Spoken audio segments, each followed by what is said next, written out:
Welcome to best story. हम आपको सुनाने जा रहे हैं एक सच्ची कहानी। सुनने के बाद अगर आपके जीवन में कोई भी बदलाव आए वही हमारे लिए सफलता होगी। और वीडियो को पूरा देखें, इसमें से स्क्रिप्ट मत कीजिए। ऐसी ही कहानी सुनने के लिए हमारे चैनल को सब्सक्राइब कीजिए और वीडियो अच्छा लगे तो ज्यादा से ज्यादा लोगों तक शेयर कीजिए। तो चलिए सुनते हैं। मदर टेरेसा का जन्म 26 अगस्त 1910 को स्कोप्जे अब मसेडोनिया में हुआ। उनके पिता निकोला बोयाजू एक साधारण व्यवसायी थे। मदर टेरेसा का वास्तविक नाम अग्नेस गोंझा बोयाजेजू था। अल्बेनियन भाषा में गोंझा का अर्थ फूल की कली होता है। जब वह मात्र 8 साल की थी तभी उनके पिता परलोक सिधार गए, जिसके बाद उनके लालन पालन की सारी जिम्मेदारी उनकी माता द्राना बोयाजू के ऊपर आ गई। वह 5 भाई बहनों में सबसे छोटी थी। उनके जन्म के समय उनकी बड़ी बहन की उम्र 7 साल और भाई की उम्र 2 साल थी। बाकी 2 बच्चे बचपन में ही गुजर गए थे। वह एक सुंदर, अध्ययनशील एवं परिश्रमी लड़की थी। पढ़ाई के साथ साथ गाना उन्हें बेहद पसंद था।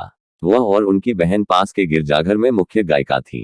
ऐसा माना जाता है कि जब वह मात्र 12 साल की थी तभी उन्हें ये अनुभव हो गया था कि वो अपना सारा जीवन मानव सेवा में लगाएंगी और 18 साल की उम्र में उन्होंने सिस्टर्स ऑफ लोरेटो में शामिल होने का फैसला ले लिया। 1970 तक वे गरीबों और असहायों के लिए अपने मानवीय कार्यों के लिए प्रसिद्ध हो गईं। माल्कोम मुगेरिज के कई वृत्तचित्र और पुस्तक जैसे समथिंग ब्यूटीफुल फॉर गॉड में इसका उल्लेख किया गया। इन्हें 1979 में नोबेल शांति पुरस्कार और 1980 में भारत का सर्वोच्च नागरिक सम्मान भारत रत्न प्रदान किया गया। मदर टेरेसा के जीवन काल में मिशनरीज ऑफ चैरिटी का कार्य लगातार विस्तृत होता रहा और उनकी मृत्यु के समय तक यह 123 देशों में 610 मिशन नियंत्रित कर रही थी। इसमें HIV, एड्स, कुष्ठ और तपेदिक के रोगियों के लिए धर्मशालाएं, घर शामिल थे और साथ ही सूप, रसोई, बच्चों और परिवार के लिए परामर्श कार्यक्रम, अनाथालय और विद्यालय भी थे। 1928 में केवल 18 साल की उम्र में उन्होंने लोरेटो बहनों के साथ रहने के लिए घर छोड़ दिया था। वहीं मदर टेरेसा इंग्लिश भी सीखती थी और ईसाई धर्म प्रचारक बनने की राह में चल पड़ी। लोरेटो बहाने भारत में बच्चों को पढ़ाने के लिए इंग्लिश भाषा का उपयोग करते थे। घर से निकालने के बाद उन्होंने दोबारा कभी अपनी बहनों और अपनी मां को नहीं देखा था। 1934 तक उनका परिवार स्कोप्जे में ही रहता था और इसके बाद वे अल्बानिया के तिराना में चले गए थे। इसके बाद सन 1929 में मदर टेरेसा भारत आई और दार्जिलिंग में उन्होंने शिक्षा ग्रहण की। वहीं हिमालय की पहाड़ियों के पास सेंट टेरेसा स्कूल में वे बंगाली सीखी और वहां बच्चों को पढ़ाती थी। 24 मई 1931 को उन्हें पहली बार सन्यासिनी की पदवी मिली थी और इसके बाद उन्होंने अपना मूल नाम बदलकर टेरेसा ही रखा। मदर टेरेसा एक रोमन कैथोलिक सन्यासिनी थी जिन्होंने अपने जीवन को गरीबों और जरूरतमंदों की सहायता करने में ही व्यतीत किया। उन्होंने अपनी जिंदगी का ज्यादातर समय कालचुता में ही बिताया, जहां उन्होंने कई समाजसेवी संस्थाओं की स्थापना भी की। 1979 में ही टेरेसा को नोबेल शांति पुरस्कार से सम्मानित किया गया था और तभी से वह काफी लोकप्रिय बन गई। उनका भगवान में बहुत भरोसा था। उनके पास बहुत पैसा या संपत्ति नहीं थी, लेकिन उनके पास एकाग्रता, विश्वास, भरोसा और ऊर्जा थी जो खुशी से उन्हें गरीब लोगों की मदद करने में सहायता करती थी। निर्धन लोगों की देखभाल के लिए सड़कों पर लंबी दूरी वो नंगे पैर चलकर तय करती थी। लगातार कार्य और कड़ी मेहनत ने उनको थका दिया था, फिर भी वो कभी हार नहीं मानी।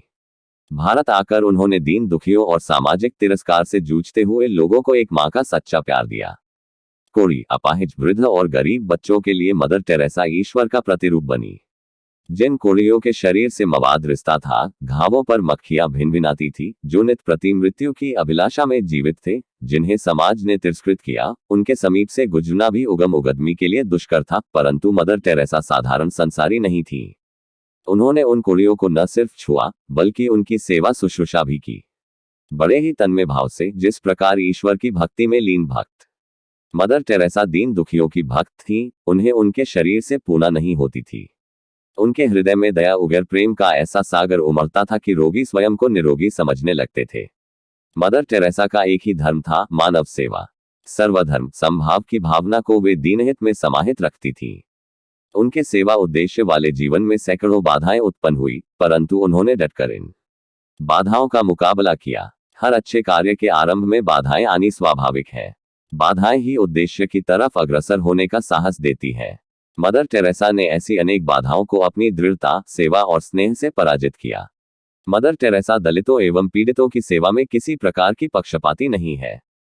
उन्होंने सद्भाव बढ़ाने के लिए संसार का दौरा किया है। उनकी मान्यता है कि प्यार की भूख रोटी की भूख से कहीं बड़ी है।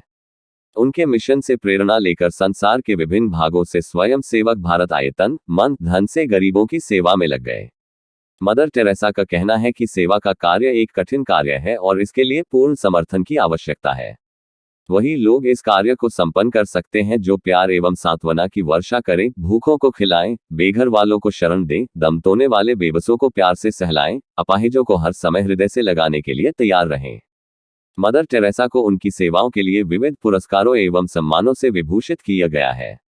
1931 में उन्हें पोप जॉन 23वें का शांति पुरस्कार और धर्म की प्रगति के टेम्पल्टन फाउंडेशन पुरस्कार प्रदान किया गया। विश्व भारती विद्यालय ने उन्हें देशिकोत्तम पदवी दी, जो कि उसकी ओर से दी जाने वाली सर्वोच्च पदवी है। अमेरिका के कैथोलिक विश्वविद्यालय ने उन्हें डॉक्टरेट की उपाधि से विभूषित किया। भारत सरकार द्वारा 1962 में उन्हें पद्मश्री की उपाधि मिली। 1988 में ब्रिटेन द्वारा आयर ऑफ द ब्रिटिश एम्पायर की उपाधि प्रदान की गई। बनारस हिंदू विश्वविद्यालय ने उन्हें डी लिट की उपाधि से विभूषित किया। 19 दिसंबर 1979 को मदर टेरेसा को मानव कल्याण कार्यों के हेतु नोबेल पुरस्कार प्रदान किया गया। बढ़ती उम्र के साथ साथ उनका स्वास्थ्य भी बिगड़ता गया। वर्ष 1983 में 73 वर्ष की आयु में उन्हें पहली बार दिल का दौरा पड़ा। उस समय मदर टेरेसा रोम में पोप जॉन पॉल द्वितीय से मिलने के लिए गई थी। इसके पश्चात वर्ष 1989 में उन्हें दूसरा हृदयाघात आया और उन्हें कृत्रिम पेसमेकर लगाया गया। साल 1991 में मेक्सिको में न्यूमोनिया के बाद उनके हृदय की परेशानी और बढ़ गई। इसके बाद उनकी सेहत लगातार गिरती रही। 13 मार्च 1997 को उन्होंने मिशनरीज ऑफ चैरिटी के मुखिया का पद छोड़ दिया और 5 सितंबर 1997 को उनकी मौत हो गई। मदर टेरेसा के जीवन से क्या संदेश मिलता है? यदि जीवन जो दूसरों के लिए नहीं जिया गया तो वह जीवन नहीं है। हम सभी महान कार्य नहीं कर सकते, लेकिन हम अपने कार्यों को प्रेम से कर सकते हैं। हम सभी भगवान के हाथ में एक कलम के समान है। अगर आप 100 लोगों को नहीं खिला सकते हैं तो कम से कम एक को खिलाएं। ऐसे ही वीडियो देखने के लिए हमारे चैनल को सब्सक्राइब करें।